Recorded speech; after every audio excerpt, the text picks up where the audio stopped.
आंधी और तूफान सुनते उसकी पुकार, तू ना सुनता है, क्यों ना सुनता है। वो तेरे द्वार पे है खड़ा और पुकारता है, तू ना सुनता है। प्रभु यीशु मसीह के सर्वश्रेष्ठ नाम में आपको अभिवादन।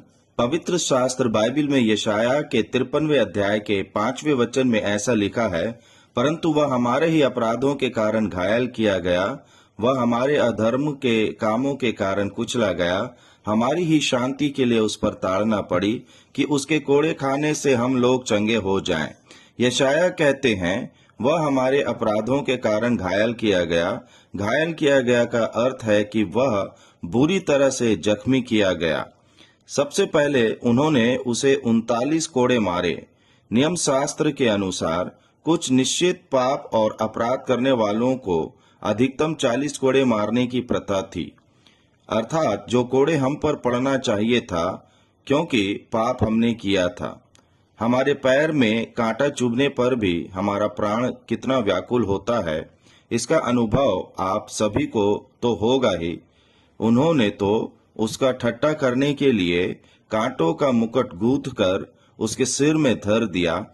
उसे कितनी पीड़ा हुई होगी। वास्तव में कांटे मनुष्य के पापों के कारण उस पर आए हुए श्राप का प्रतीक है, क्योंकि आदम और हवा के अवज्ञाकारिता के बाद परमेश्वर के द्वारा भूमि को दिए गए श्राप के बाद ही भूमि में कांटे और झाड़ियां उगने लगी।